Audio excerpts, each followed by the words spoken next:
So here's my insight for you for today, and that is how to succeed on the minimalistic lifestyle in the long run. Most people, when they start to reduce their consumption and start to reduce the stuff they own and reduce the stuff they buy, and also reduce your how you spend your time and shift it to more high quality endeavors, like you reduce watching movies, TV, you don't play so much video games and this stuff.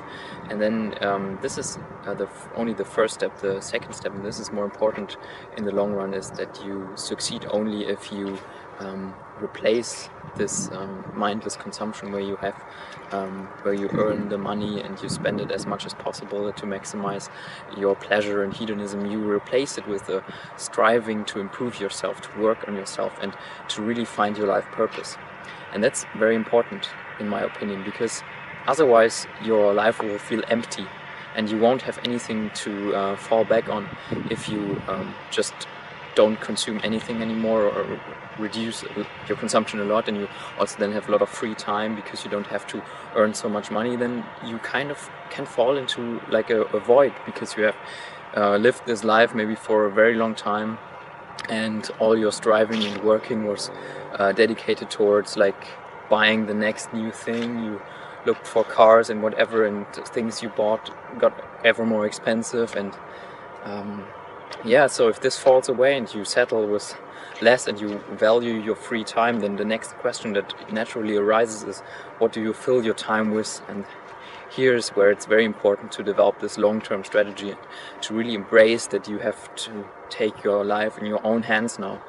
And that's, I think, very, very difficult for most people, and that's why most people fall back to this mediocrity of finding a job, working from 9 to 5, not having to think about anything, really don't really have to strategize, and then whatever they earn, they maximize the pleasure with what this money can buy.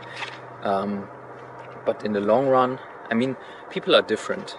There are different characters, and for some this might work for their whole life, and they just never have to really dig deeper to find meaning in their life or get any of this, and this never bothers them. But there are other people who need a long-term strategy, who want to self-improve themselves and self-actualize through finding their life purpose. And I really recommend that you try this out and try if you get maybe a lot more satisfaction out of developing yourself through a life purpose. And to find it can be very difficult to find actually a life purpose. It's not easy, but I would also recommend just to start with something. Don't overthink it, don't think if it's the perfect match for you, and then you will see after, as you go, so to speak, you will see if it fits you and if this is your life purpose. Or if it's not, it's not a problem. You can always adjust and find something new and do something else. And so this is the number one reason why people fail in the long term on a minimalistic lifestyle, because they have nothing to fill this empty time with, to fill this void. And yeah, that's my tip for you. So let me know what you think about this in the comments down below, and see you in the next video.